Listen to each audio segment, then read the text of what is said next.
Temos muito a aprender com o antigo santuário de Israel. Há lições importantíssimas que Deus ainda quer transmitir a cada um de nós. A doutrina do santuário é a doutrina básica da palavra de Deus. Se nós retirarmos a doutrina do santuário, cai por terra todas as demais doutrinas, porque essa é a doutrina da salvação. E no ritual do santuário nós podemos encontrar todas as doutrinas incorporadas aqui, nos ensinando de forma clara e ilustrada. O diferencial da Igreja Adventista do Sétimo Dia, de todas as demais religiões cristãs, é a doutrina do santuário. Retire-se a doutrina do santuário da Igreja Adventista do Sétimo Dia e ela se tornará uma igreja comum como qualquer uma das milhares que existem pelo mundo afora. Portanto, esse é um momento muito especial e gostaríamos que a partir deste momento todos nós pudéssemos esquecer que estamos aqui a fim de fazermos juntos uma viagem, uma longa viagem pelo tempo. Vamos retroceder cerca de 3.400 anos. E nos encontramos agora na planície do Sinai. Israel está acampado em suas tendas. Cada uma das 12 tribos em um lugar previamente determinado pelo próprio Deus. Tudo com muita ordem, com muita precisão. No centro, em destaque, está erigido o tabernáculo. O santuário que Deus pediu a Moisés que construísse, quando declarou: me farão um santuário para que eu possa habitar no meio de vós. Que declaração divina extraordinária é esta, para que eu possa habitar com vocês. Sempre foi interesse de Deus em estar com seus filhos. Assim foi antes do pecado, lá no Jardim do Éden, com Adão e Eva. Assim foi depois da entrada do pecado. Deus buscando todas as formas de poder estar com seus filhos. E na trajetória do Egito para Canaã, Deus estabeleceu o sistema do santuário com este propósito, para estar com vocês. Meus prezados, naquele tempo do Antigo Testamento, as pessoas dependiam de um templo físico para poder estar na presença de Deus. Aqui vinham, confessavam seus pecados. Aqui aconteciam os sacrifícios. E a resposta de Deus para eles de perdão. No novo concerto, nós temos hoje um grande privilégio. Não dependemos mais de um templo físico para que Deus habite entre nós.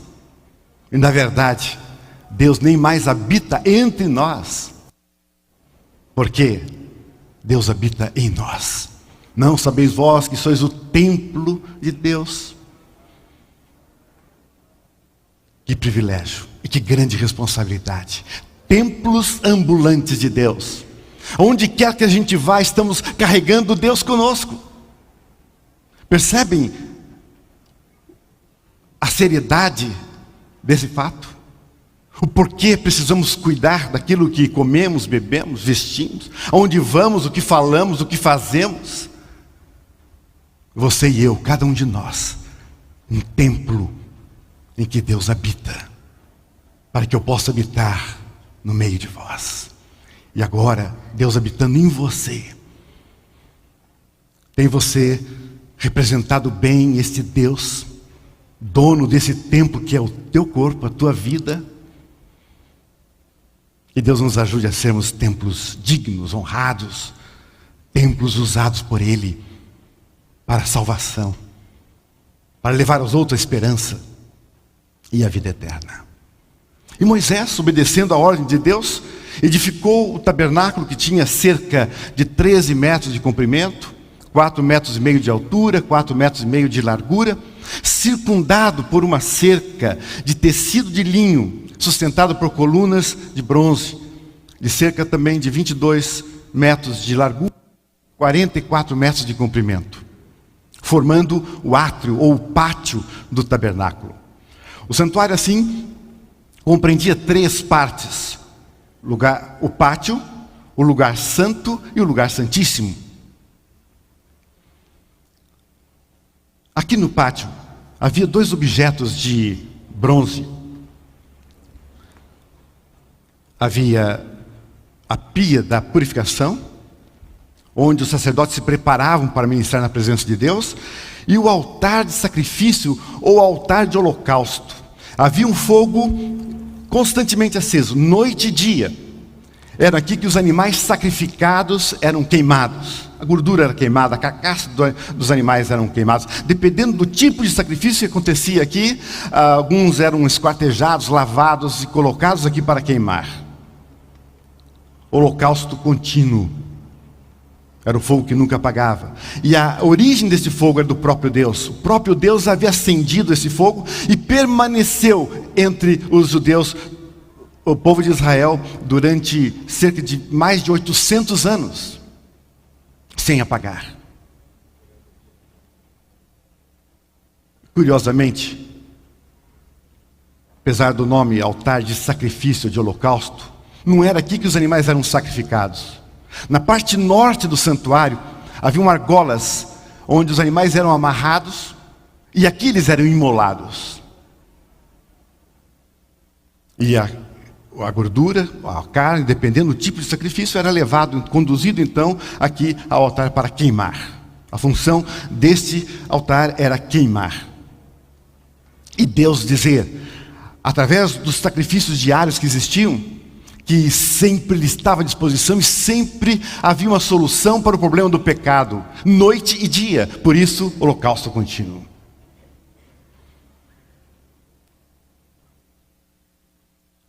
Aqui, no pátio, havia ainda uma pia da purificação, onde os sacerdotes se preparavam para ministrar perante o Senhor. Cuidadosamente, eles aqui se preparavam. E tem uma história interessante, essa pia, para as mulheres presentes aqui. Foi construído graças à disposição das mulheres israelitas de fazerem uma doação. Quando foi pedido material para construir o santuário, as mulheres israelitas abriram mão da sua vaidade, do orgulho, e doaram à causa de Deus naquela ocasião os seus espelhos. Naquele tempo, quando ainda não existia o vidro, os espelhos eram feitos de bronze polido. Eles foram fundidos e feito a pia da purificação. Um exemplo poderoso para as mulheres de hoje.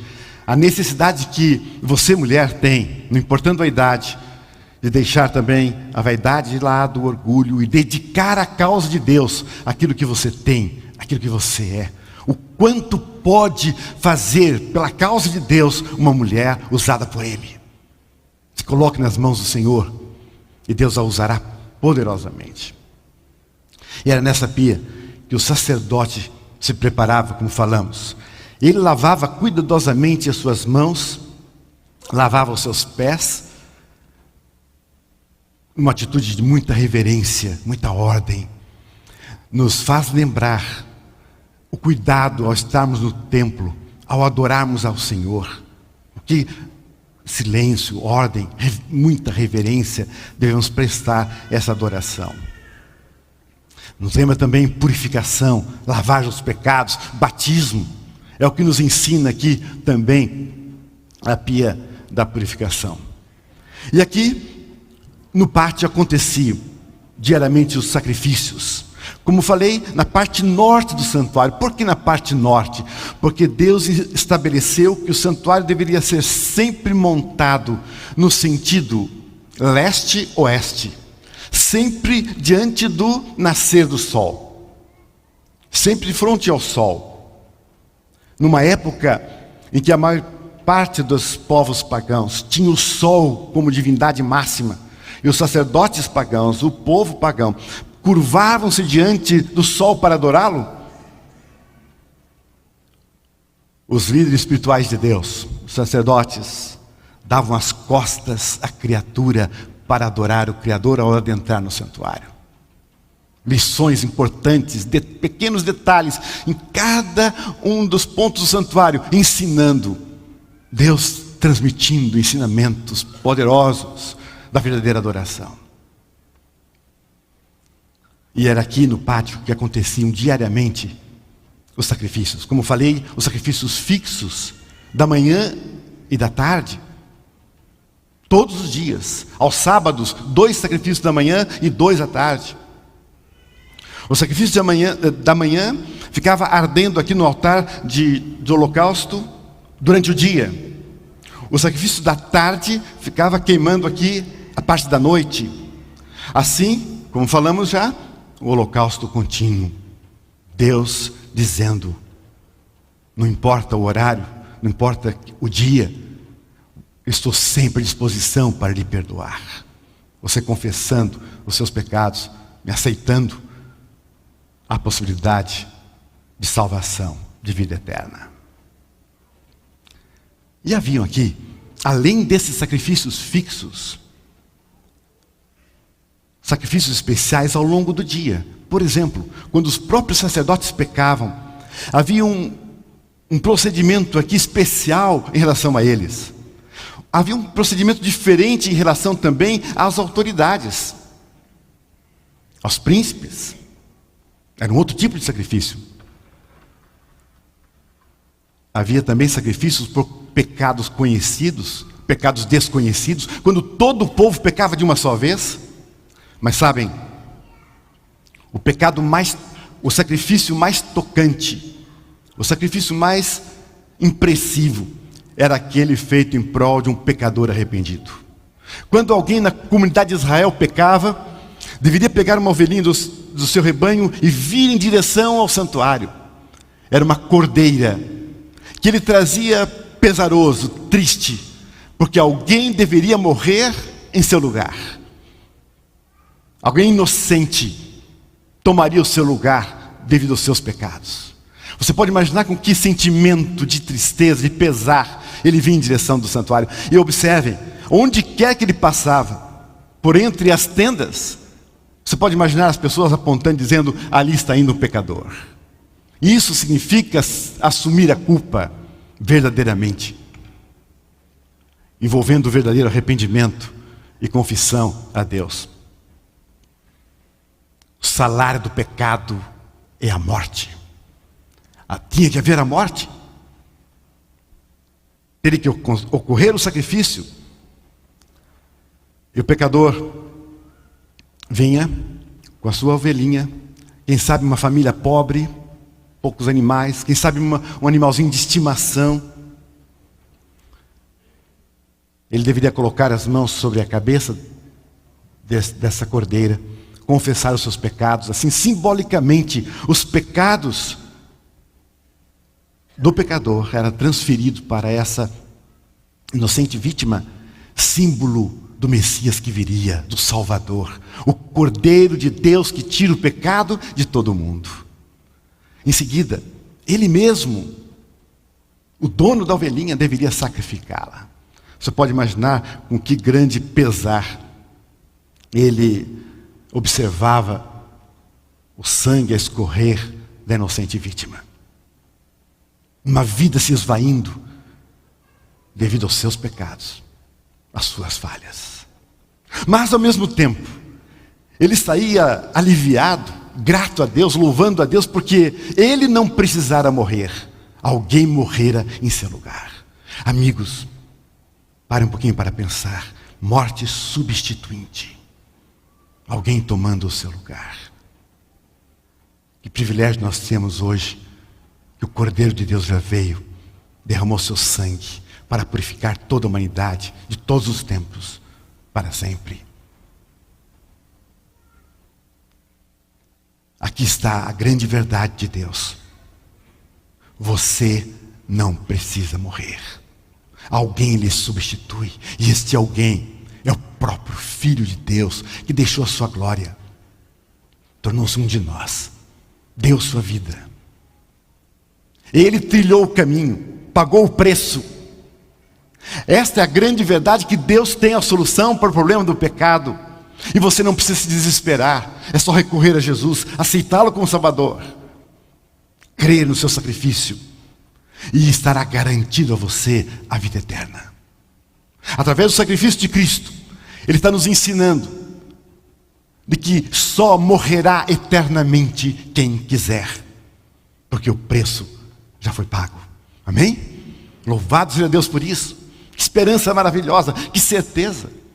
E eu pergunto, não deveríamos ser gratos a esse Deus cada momento? Não deveríamos louvá-lo a cada instante? Não lembrar dele só apenas uma vez por semana? Ou em alguns momentos da semana? Mas é questão de vida ou morte, e vida ou morte eterna. Então, Senhor Jesus, muito obrigado por tão grande salvação. Lembre-se disso. Lembre-se de agradecer, louvar a Deus em cada momento da sua existência, dizer: Senhor, obrigado porque o Senhor tomou o meu lugar, porque eu não preciso morrer. Seja grato. Para o efeito legal de transferência dos pecados para o tabernáculo, nesse tipo de sacrifício, o sacerdote deveria colher uma porção desse sangue, uma vasilha de ouro, assim ele fazia, e colocava nas 4 pontas do altar do holocausto, ou altar de sacrifício. O sangue restante era derramado na base do altar. Observe bem essa questão. Além desse tipo de sacrifício, a maioria dos sacrifícios que aconteciam aqui, o procedimento de transferência para o interior do santuário era feito desta maneira. Aqui fora, no altar de holocausto. Havia outras maneiras que nós iremos ver, mas na maior parte dos sacrifícios, inclusive os sacrifícios diários, o sangue era depositado aqui no altar de sacrifício, o altar de holocausto. E todos os dias, quando o sacrifício da manhã e o sacrifício da tarde terminava, os sacerdotes tocavam as 2 trombetas de prata. Aonde quer que as pessoas ouviam aquele sonir, se ajoelhavam reverentemente para adorar a Deus. As pessoas que estavam mais próximas ao tabernáculo se aproximavam, porque nesse momento o sumo sacerdote comparecia perante eles para dar a bênção araônica, e estendendo as suas mãos ao povo ao redor, ele dizia: o Senhor te abençoe e te guarde. O Senhor faça resplandecer o seu rosto sobre ti e tenha misericórdia de ti. O Senhor sobre ti levante o seu rosto e te dê a paz. Ah, que momento solene era aquele. Que momento especial para o povo que ali estava. A bênção do sumo sacerdote. Ele representava a autoridade máxima em Israel. Era muito respeitado e honrado pelo cargo que tinha. Representante do próprio Deus. Líder espiritual, juiz, ele que cuidava de todos os detalhes na comunidade de Israel, e se impunha também com a sua vistosa indumentária, composta de 3 peças. A mais exterior, o éfode, era feito de um tecido multicolorido, azul, púrpura, carmesim, bordado a ouro. Continha, preso com correntes de ouro e fitas azuis, um peitoral do tamanho de um palmo homem. Nesse peitoral havia feito do mesmo material do éfode, haviam 12 pedras preciosas, representando cada uma das 12 tribos de Israel, que ele levava bem junto do seu coração. Como representante de Deus, aqui está um ensinamento poderoso. Deus dizendo o quanto nos ama, e o quanto Ele quer que nós saibamos que o desejo dEle é ter-nos bem perto do seu coração. Que Deus maravilhoso é este. Naqueles momentos que você se sentir abandonado, triste, injustiçado, lembre-se de um Deus que o ama. Lembre-se de um Deus que quer que você se sinta tão junto dEle, como se estivesse em seu próprio coração. Ânimo, coragem, você não está sozinho. Há um Deus que vela por você, que se interessa por você e quer o seu bem-estar que era a sua felicidade. Mas havia ainda, nesse peitoral, 2 outras pedras maiores.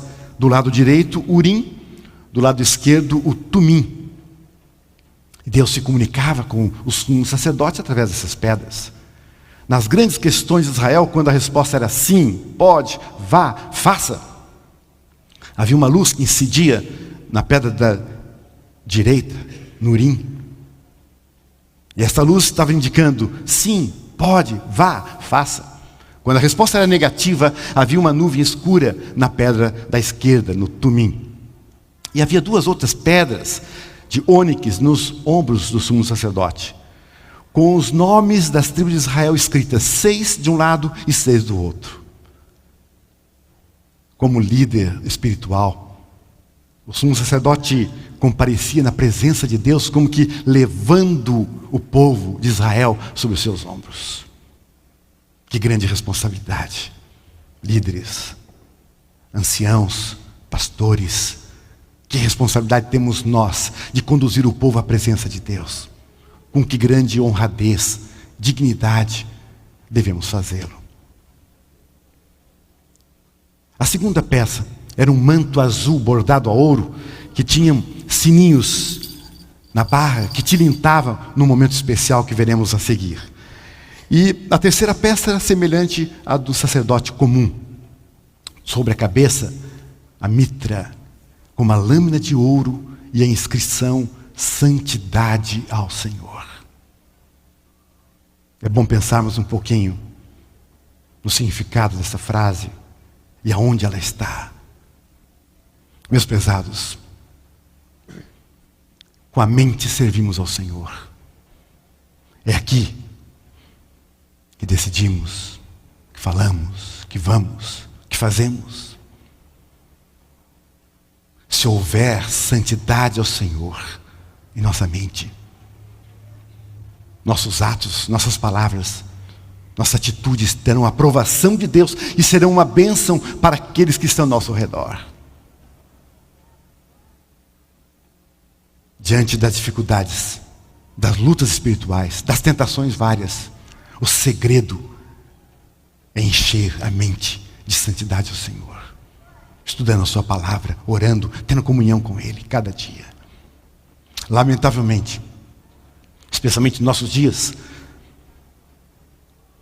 a maioria das pessoas estão enchendo a sua mente daquilo que não edifica e que se encontra na internet, na TV, nas novelas, ensinamentos baixos, que degradam a moral, distanciam de Deus. É um momento de reflexão, para você pensar: como eu estou fazendo uso da minha mente? O que eu tenho colocado aqui? Encha de santidade ao Senhor. E sua vida será uma grande bênção. Será um instrumento poderoso nas mãos do Senhor. E você desfrutará de felicidade, de alegria, que só Ele pode dar. Cada detalhe do santuário fala-nos de salvação. Por exemplo, observe a cobertura. Toda a extensão do tabernáculo, ele era coberto por 4 camadas.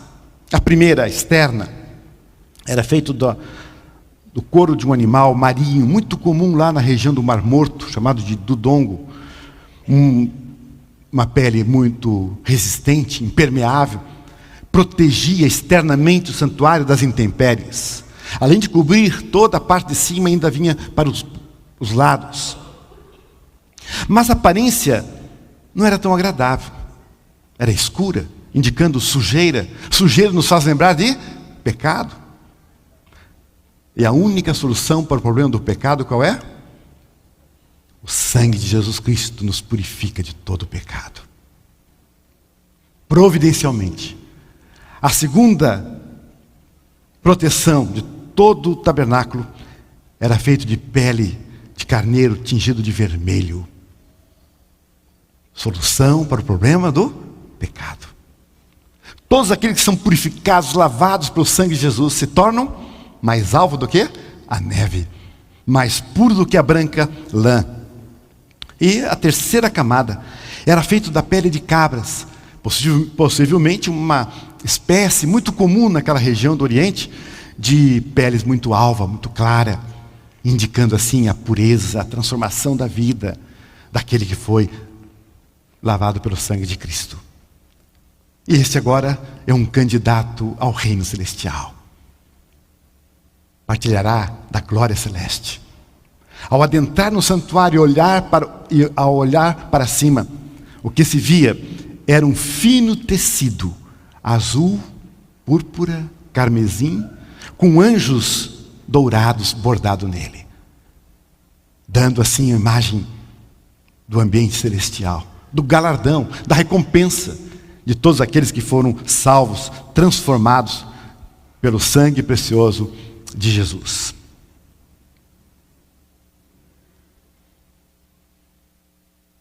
Quando os próprios sacerdotes pecavam, observem bem, quando os próprios sacerdotes pecavam, e quando todo o povo pecava de uma só vez, nessa ocasião, era sacrificado um novilho, e o sacerdote adentrava o lugar santo, conduzindo o sangue desse animal.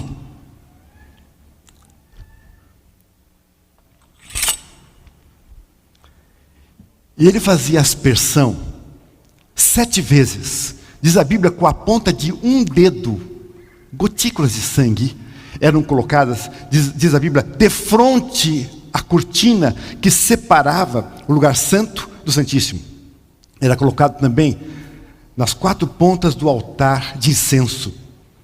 E assim, nesses 2 casos, os pecados eram transferidos para o interior do santuário. Como eu já falei, na maioria dos casos, o procedimento era feito lá no altar de holocausto. As pessoas se preocupam, e alguns se escandalizam até, de como era o ambiente aqui do lugar santo. Para muitos era um lugar asqueroso, com sangue escorrendo para todos os lados. O sacerdote não jogava aqui quantidades de sangue, litros de sangue. Ele fazia aspersão de gotículas com um dedo. Essa cortina era trocada uma vez por ano. Então, pode tirar da sua mente a ideia de que isso aqui era um ambiente desagradável. Tudo que Deus faz é com ordem, é com decência e é perfeito. O sacerdote cuidava para que tudo estivesse em ordem aqui no lugar santo. Cuidava aqui das mesas dos pães, da proposição em número de 12 pães, representando cada uma das 12 tribos de Israel. Sobre os pães haviam vasilhas de ouro contendo incenso. Cada sábado, esses pães eram trocados e o sacerdote oferecia o incenso ao Senhor, como forma de gratidão, de reconhecimento pelas bênçãos alcançadas naquela semana. Era um ritual muito especial de louvor, de gratidão, de reconhecimento do poder de Deus. Só os sacerdotes podiam comer desse pão. Mas como cada detalhe fala de salvação e do Salvador, os pães representam Jesus. Quando ele veio, que ele disse: eu sou o pão da vida. Quem de mim se alimenta, jamais terá fome. Alimentar-se de Jesus significa aprofundar-se em seus ensinamentos através de sua palavra, estudando-a, conhecendo-a melhor. O pão é o alimento espiritual que necessitamos cada dia para que possamos estar fortes contra as tentações do inimigo, para que possamos compreender o grandioso amor de Deus, estar em comunhão sempre com Ele. Em sua palavra nós encontramos força, vigor espiritual, encontramos Cristo, o pão que alimenta. Leia mais a palavra de Deus, faça dela a base da sua vida, para orientá-lo, guiá-lo, obedeça sempre. Significa aqui obediência total à palavra de Deus, aceitação completa dela, sem retirar ou acrescentar coisa alguma. Havia também aqui O castiçal de 7 lâmpadas, sempre acesas, noite e dia, que iluminavam esse ambiente que não havia nenhuma abertura. O sacerdote cuidava para que não faltasse o azeite, símbolo do Espírito Santo, para manter sempre acesas essas lâmpadas. Jesus, quando veio, disse: eu sou a luz. Mas ao mesmo tempo ele disse: vós sois a luz do mundo. Nós aprendemos aqui que ao receber Jesus como a luz em nossa vida, precisamos refleti-lo aos outros. Sermos instrumentos de bênção. Não somente para transmitir a sua luz, mas espalhar o pão da vida àqueles que têm fome nesse mundo mau. O momento mais solene da ministração do sacerdote aqui no lugar santo era quando ele oferecia o incenso ao Senhor. Isso era feito todos os dias. Era o momento que ele mais se aproximava do lugar santíssimo. E observem, a cortina não ia até em cima, havia um espaço aberto. E às vezes a glória de Deus era tão forte e poderosa aqui no lugar santíssimo que o sacerdote tinha que sair para não ser fulminado. Ele, ao oferecer incenso ao Senhor, se ajoelhava reverentemente, representando aqui culto verdadeiro, verdadeira adoração. A coluna de fumaça que subia aos céus representava a oração do povo de Deus, a intercessão de Cristo em nosso favor. Os olhos do Senhor estão sobre os justos, e seus ouvidos atentos ao seu clamor. Os justos clamam, e o Senhor os ouve, e os livra de todas as suas angústias. Não se esqueça disso. Na próxima vez que você estiver orando, na dúvida se Deus está ouvindo ou não, lembre-se da coluna de fumaça no altar de incenso.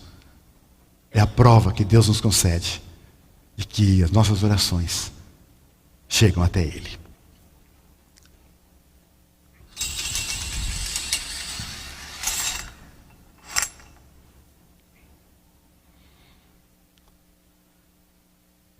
Uma coisa muito importante que o santuário nos ensina. Se você esquecer de muitos detalhes, não deveria esquecer deste, o principal. O antigo tabernáculo de Israel nos ensina os 3 passos para a vida eterna. O primeiro passo está aqui, representado pelo sacrifício de Cristo. Aqui é o símbolo da cruz de Jesus. A sua disposição de perdoar, de aceitar o pecador arrependido e transformá-lo. Temos aqui, portanto, o primeiro passo chamado justificação. O injusto se torna justo, não por seus méritos, não por alguma coisa que pôde alcançar ou fazer, mas pelos méritos daquele que derrama o seu sangue e toma o seu lugar. Salvação, perdão oferecido, certeza de vida eterna, justificação.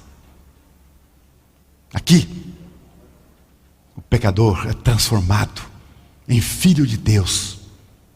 Era filho da ira, filho do pecado, e agora é filho de Deus.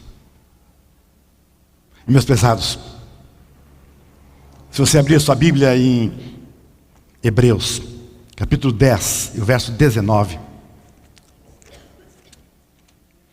Hebreus, capítulo 10, e o verso 19. Tendo, pois, irmãos, ousadia para entrar no santuário pelo sangue de Jesus. Talvez a sua Bíblia aí está escrito entrar no Santíssimo, ou no Santo dos Santos. Na verdade é que a palavra original no grego usado aqui é tarraglia, que significa lugares santos. É um plural envolvendo todo o santuário, se referindo ao tabernáculo, ao santuário, e não a um lugar específico, como querem alguns, sendo só o Santíssimo. Está se referindo ao tabernáculo. E aqui nós encontramos um convite de Deus. Qual é o convite que Deus nos faz para entrar no santuário? De que forma? Com ousadia, com intrepidez, com confiança. baseado na própria força, no próprio conhecimento, em suas próprias obras, o que o texto nos diz? Pelo sangue de Jesus. Aqui temos a grande verdade, prezados, que aquele que foi justificado não pode permanecer no pátio. A maior parte dos cristãos estão aqui no pátio dizendo: louvado seja Deus, glória, aleluia, porque Cristo me salvou, me perdoou os pecados, estou salvo, tenho a vida eterna. E continuam aqui no pátio, pisando a sua santa lei, transgredindo os seus mandamentos, sem conhecer a grande verdade do santuário, entrando no santuário, adentrando o santuário, que nós vamos ter contato com o pão, com a luz, com a palavra de Deus, sem acrescentar nada ou sem tirar nada.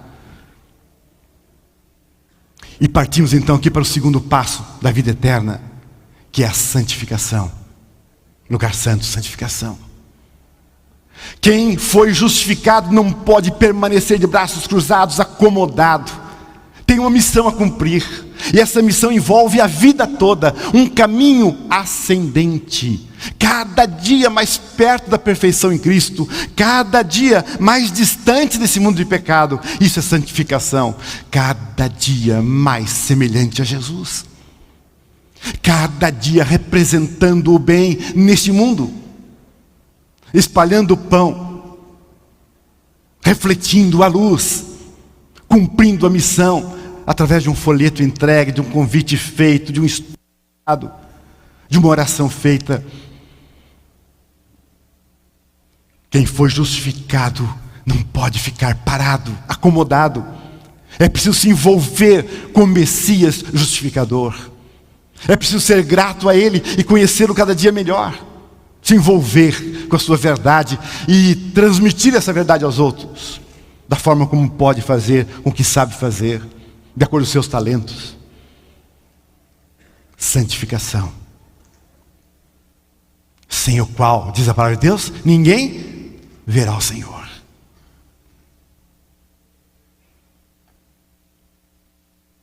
Todos os dias, os pecados de Israel eram acumulados no tabernáculo. Imagine um ano todo. Se fazia necessário a remoção simbólica desses pecados. Se fazia necessário a purificação do santuário. Eis que chega o 10º dia do 7º mês. Era conhecido para Israel como o dia. Era um dia muito especial. O grande dia da expiação. Um dia de juízo para Israel. Um dia que seriam aceitos ou rejeitados pelo Senhor. Nesse dia ninguém trabalhava, ficava ao redor do santuário em grande expectativa, aguardando os acontecimentos e suplicando misericórdia a Deus. Em grande contrição. Nesse dia, o sumo sacerdote entrava em ação.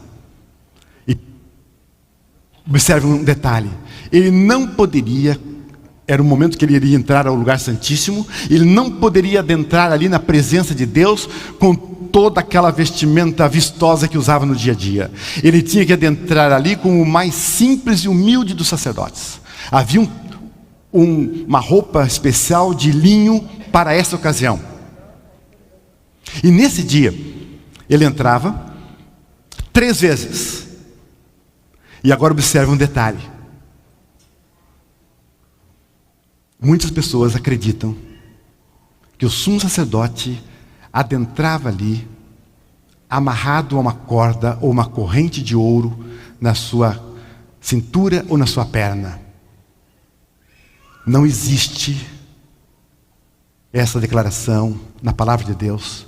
Não existe no Talmud. Não existe no Espírito de Profecia. Não existe na história séria.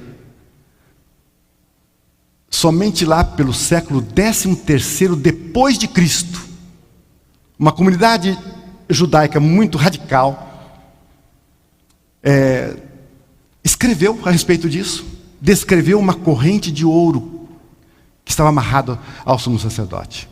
Até então, nada, nenhuma fonte se referia a isso. Portanto, as pessoas querendo ajudar Deus, inventaram a história da corda que não existe. E não existia. Observe bem. Como eu falei para vocês, ele entrava 3 vezes. Imagine o sumo sacerdote se movimentando aqui entre o castiçal, a mesa dos pães, o altar de incenso, amarrado a uma corda. Nesse dia, ele deveria entrar, primeiramente, para não ser fulminado pela glória de Deus, ele deveria entrar com o incenso. E ele colocava o incenso em todo o ambiente aqui do lugar santíssimo para não ser fulminado pela glória do Senhor. E todo o ambiente ficava coberto dessa fumaça, desse incenso especial. Imagine, ele saía agora para fazer sacrifício em prol dele e da sua família. E na terceira vez, 2 bodes eram trazidos. Era lançado sorte sobre os mesmos. O escolhido era sacrificado. E o sangue era trazido aqui. O outro era levado para o deserto, onde morria abandonado. Esse sacrificado, símbolo de Cristo. O sangue era espargido sobre o propiciatório, a tampa da arca, demonstrando a misericórdia de Deus, o perdão de Deus aos pecados. A lei de Deus exigindo a morte do transgressor. E Deus aqui dizendo que aceitou o arrependimento, a confissão do povo. E os aceita. Dessa forma, retirados os pecados, que o sumo sacerdote carrega sobre si, e confessa agora sobre o bode emissário, ou o bode de Azazel, símbolo de Satanás, que é o responsável pelo pecado de toda a humanidade, e é levado ao deserto. Você sabe que muitos acusam a igreja adventista, dizendo que nós ensinamos que Satanás faz expiação pelos pecados. Esquece um detalhe: por não conhecer a doutrina do santuário, esquece de um pequeno e simples detalhe. Qual é? Sem derramamento de sangue não há remissão dos pecados. O animal sacrificado, representando a Cristo, o sangue derramado, que purifica o santuário. E o outro bode, levado ao deserto e abandonado lá, representando o milênio, os 1000 anos, que Satanás ficará preso a essa terra, pelas circunstâncias.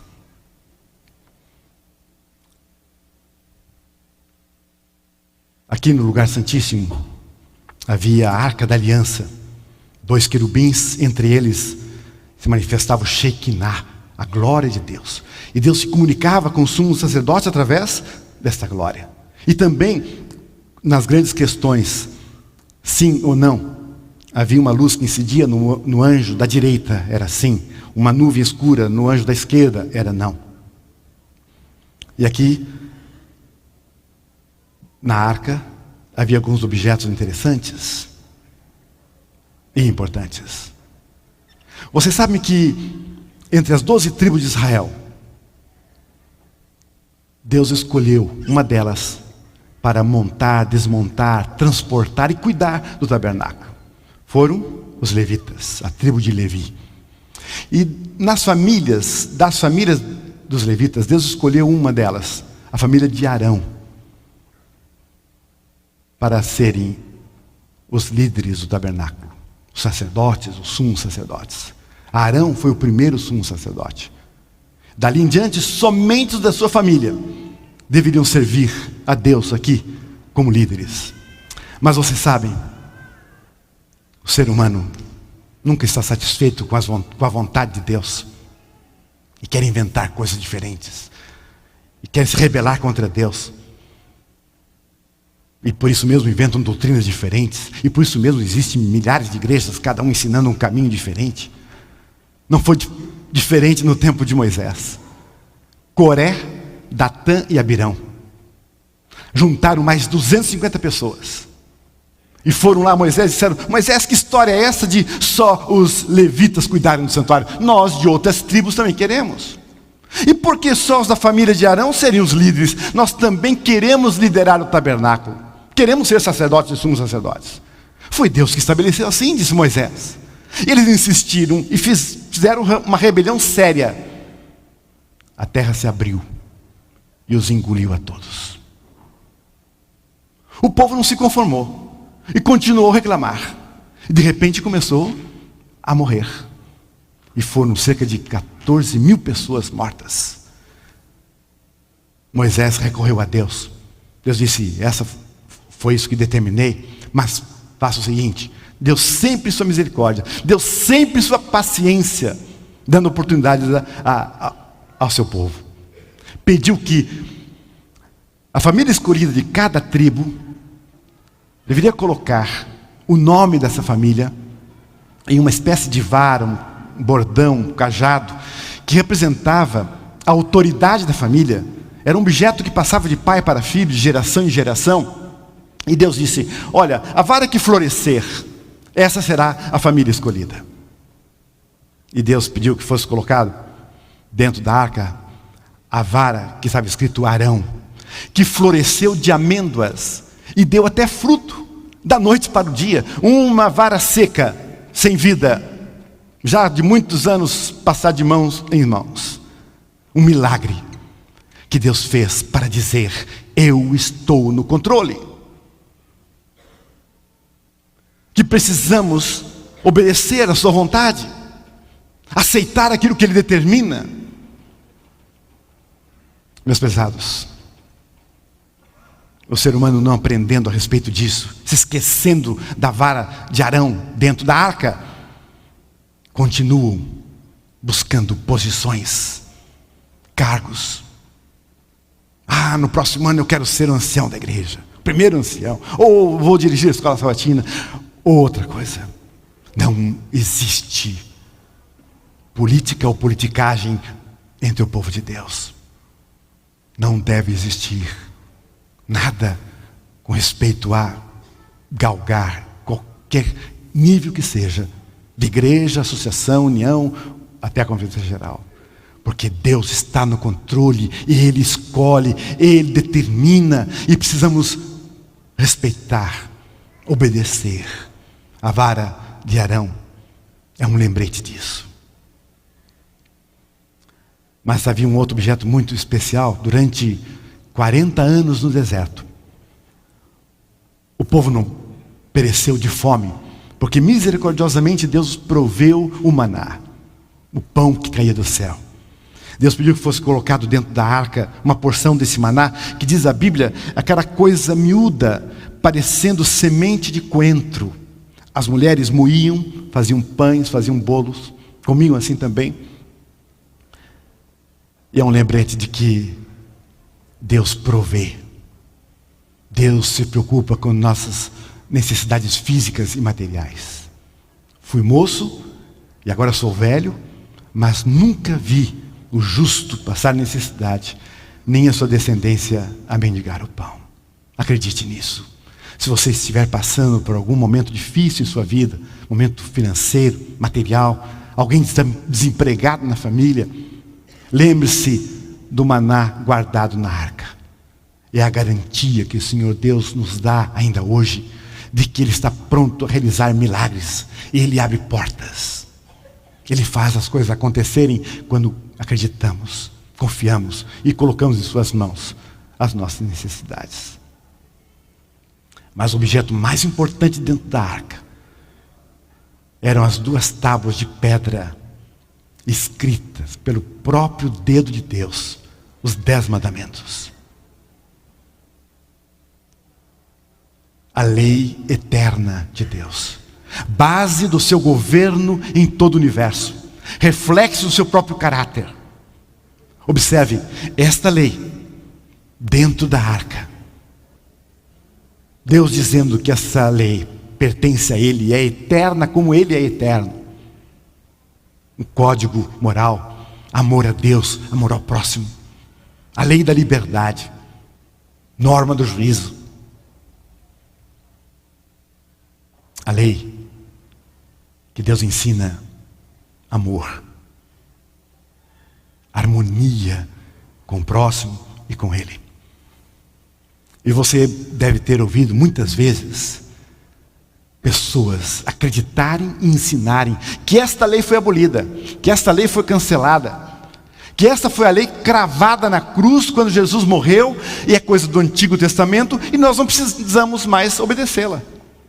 Sabem por quê que as pessoas acreditam nisso e ensinam isso? Mais uma vez aqui, por desconhecer a importante doutrina do santuário. Porque se conhecessem, saberiam que aqui não havia apenas uma lei, mas haviam duas leis. Deus pediu que fosse colocado do lado da arca a lei de Moisés, a lei cerimonial. Moisés escreveu em um rolo de livros tudo o que dizia concernente aos sacrifícios que aconteciam no santuário, tudo o que dizia a respeito da vida comum de Israel como nação, como povo de Deus. Essa foi a lei cravada na cruz. Esta foi a lei que apontava para o Messias. Uma vez que o Messias veio, não havia mais necessidade dela. Cumpriu a sua função. Não que tinha algum problema com esta lei. Era perfeito porque tudo que Deus dá é perfeito. Mas ela tinha uma tarefa: apontar para o Messias. Uma vez que ela cumpriu a sua tarefa, não havia necessidade de existir mais. E essa foi a lei abolida, cancelada. Lei cerimonial. Quando o sacerdote, o sumo sacerdote, saía do lugar santíssimo, passava aqui pelo lugar santo, ele deveria vestir aquelas outras peças da sua indumentária. E quando fazia, as pessoas que estavam aqui fora ouviam o tilintar dos sininhos. Lembram daquele manto azul? Mais uma providência de Deus. Cuidado que Deus tem para trazer alívio e conforto às vidas das pessoas. As pessoas que estavam aqui fora respiravam aliviadas. Fomos aceitos por Deus. O sumo sacerdote está vivo, não foi fulminado pelo Senhor. Temos um ano de oportunidades à nossa frente. Louvado seja Deus por isso. E o povo ficava feliz, grato a Deus e aliviado por tão grande salvação. Ano 31 da nossa era. A forte e pesada cortina que separava o lugar santo do Santíssimo foi rasgada sem mãos.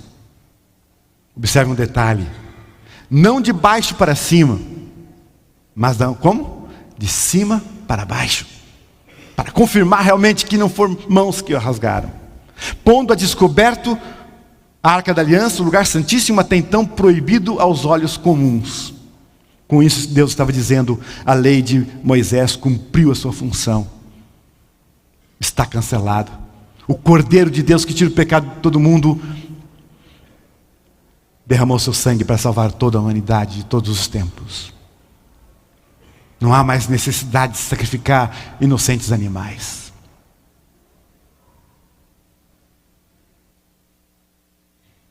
Que importante é isso. E o mais importante ainda está por vir. Sabem por quê? Após a sua ressurreição, segundo a palavra de Deus, Jesus adentrou o santuário celestial como nosso grande sumo sacerdote, para interceder por nós, para aplicar a partir do santuário celestial o original mostrado a Moisés lá no monte, do qual ele fez essa cópia, para aplicar na vida de todo aquele que nele crê os méritos obtidos em sua vitória na cruz do Calvário. Intercessão. Graças a Deus temos um intercessor que vela por nós, que nos ouve, nos atende, nos salva. Mas a palavra de Deus, através da profecia de Daniel, nos fala de um momento tremendo, terrível, que aconteceria nessa terra. Um poder se levantaria, a ponta pequena, e esse poder, segundo diz aqui o capítulo 8 de Daniel, verso 11, se engrandeceria até o príncipe do exército, e tiraria o contínuo sacrifício, e o lugar do seu santuário lançaria por terra. E o exército lhe foi entregue com o sacrifício contínuo, por causa das transgressões, e lançou a verdade por terra. Fez isso e prosperou. Esse poder viria e tornaria ineficaz o sacrifício realizado por Cristo na cruz do Calvário. Estabeleceria nesta terra um sistema paralelo de salvação. Por isso, diz aqui o santuário lançado por terra. A intercessão de Cristo como único caminho, verdade e vida. O único Salvador, intercessor, lançado por terra, para estabelecer entre os homens um caminho humano de salvação, pelas obras. A verdade jogada por terra.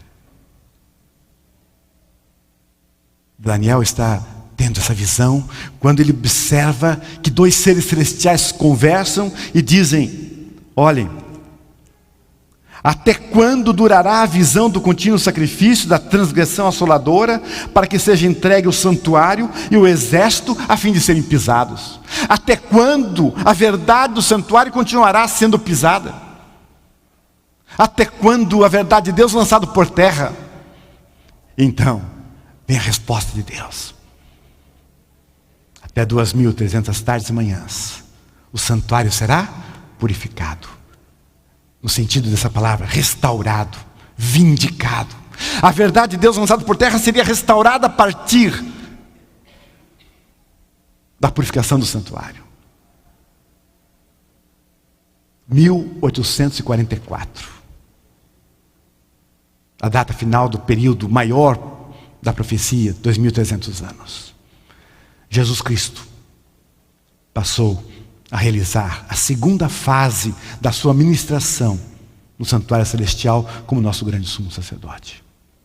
A partir de 1854, acontece o grande juízo universal, o grande dia da expiação universal.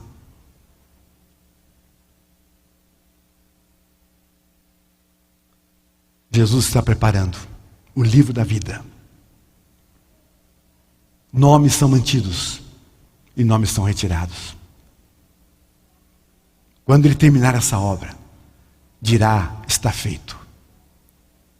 Despirá então as vestes sacerdotais de intercessor, vestirá as vestes de juiz e virá buscar a você e a mim, a cada um de nós que cremos no seu poder justificador, a cada um de nós que aceitamos o convite para adentrar o santuário e ter uma relação íntima com Ele, servindo, obedecendo, conhecendo-o melhor e o representando neste mundo, cumprindo a missão. Santificação, santificando-nos e tornando-nos semelhante a Ele cada dia, não conformados com conhecimento e experiência inicial, mas tendo um crescimento vivo, poderoso, dia a dia. Neste dia eu sou melhor do que o dia que se passou. Amanhã eu serei melhor do que hoje, mais semelhantes a Cristo. Que privilégio temos. Ele virá buscar aqueles que se colocaram totalmente ao seu lado, amando-o, vivendo para honrá-lo e engrandecê-lo. Esses estão aptos a vê-lo assim como Ele é, e a partilhar de sua glória por toda a eternidade. Os que deram o primeiro passo da justificação, e muitos estão pensando que deste passo já vão pular para o terceiro. Não se pode ir para o terceiro passo sem passar para o segundo. Todos que foram justificados e seguiram o caminho da santificação, obedecendo e fazendo a vontade de Deus, passo glorificação, partilhar de sua glória por toda a eternidade. Ele virá em glória e majestade. Quando Jesus Cristo vier como Rei dos Reis, Senhor dos Senhores, partilhará a sua glória com todos nós. Creia nessa verdade maravilhosa. Prepare-se para esse dia. Ele não haverá transformações momentâneas. Aqueles que viveram uma vida com Ele estarão aptos a desfrutar da sua glória por toda a eternidade. E eu pergunto aqui nesta manhã, quantos gostariam de dizer: Senhor, tenha misericórdia de mim e me ajude, a fim que eu possa fazer parte do grupo daqueles que estarão prontos, felizes, dizendo: eis que esse é o nosso Deus que nós aguardávamos, esperávamos, na sua salvação gozaremos e nos alegraremos. Quantos querem dizer isso ao Senhor nesta manhã?